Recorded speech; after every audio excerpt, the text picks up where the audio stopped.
I already paid over $12,000 on that car, Your Honor. I'm not going to stop making the payments. Plus, I paid his car insurance until this year so that he could have car insurance because he didn't want to have That's car not insurance. true. You left me with $1,500 worth of bills, and Chris, that is so not true. and I paid the last 2 months of your insurance. Okay.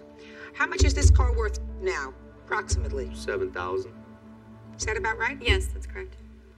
Do you have the last statement that you received on the car? I just have one of the bill that's owed right here. Can I see it, please?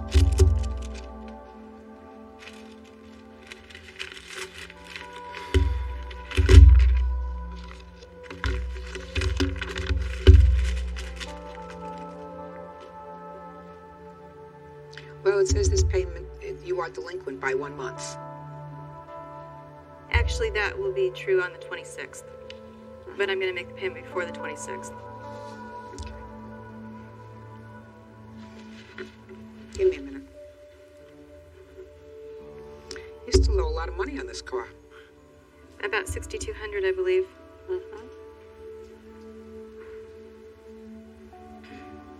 She's probably paid about $2,000 in overcharges by now. No, I have not, Chris. Well, she's paid for a long time. I mean, you have had the car if she's had the car for 4 years. If she's had the car for 4 years. But every time she's late a payment, Your Honor, I am not every time late a payment, Shh, Chris. don't fight with each other. You don't have Sorry. to fight with each other anymore. You're getting a divorce.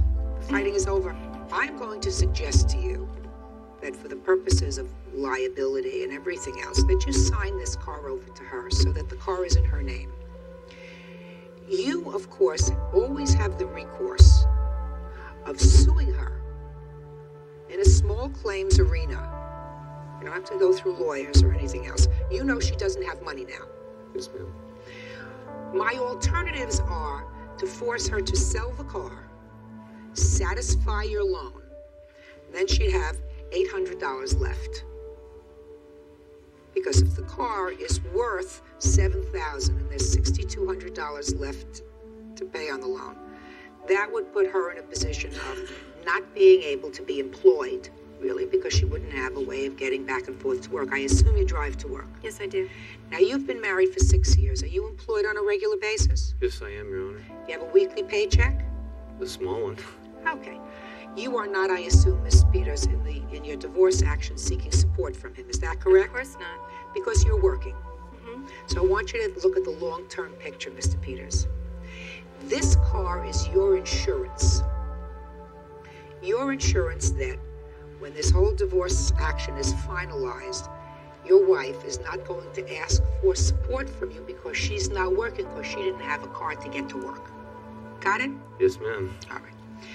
So what it really means is for the next year while this car loan is being paid off, you'll have to sweat it a little bit to make sure, that she's going to make the car payments. You also can feel confident that after all the money she's paid for the car, it is unlikely that she's going to allow the car to be repossessed. I'm telling you right now, if you don't make your payments, the first thing they do is come and get the car. So, Mr. Peters, you're going to sign the car over to her. That way, when your divorce is over, everything's going to be finished.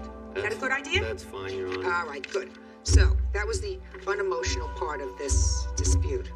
Now, let's get to the dog. The dog's name is Breezy. Yes. Breezy is, according to your papers, a boxer. Yep. Is that a picture of Breezy? No, this is a picture of my cat that he gave away without my permission. Okay, We'll get to the cat. Yes, we will. that's a picture of Breezy. Yes, ma'am. According to your papers, Miss Peters, you had a cat and a dog. Yes. You had Mac, the cat, Yes. Breezy, the dog. Right. And why don't you tell me about the arrangement with the cat and the dog when you separated in November? Okay.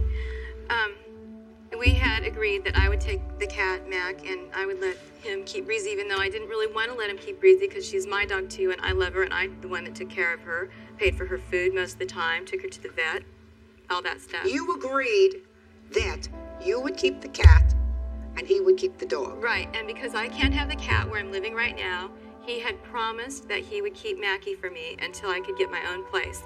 And I thought that instead of taking Mac at the time and having him stay at a friend's house or having my sister keep him, it would be less traumatic for Mac if he stayed in his own house with his own yard until I could come get him. And he looked me in the eye and promised me that he would take good care of Mac. The same way she looked me in the eye and Promised. promised me she'd make all her payments on time. Oh, Mr. God. Peters,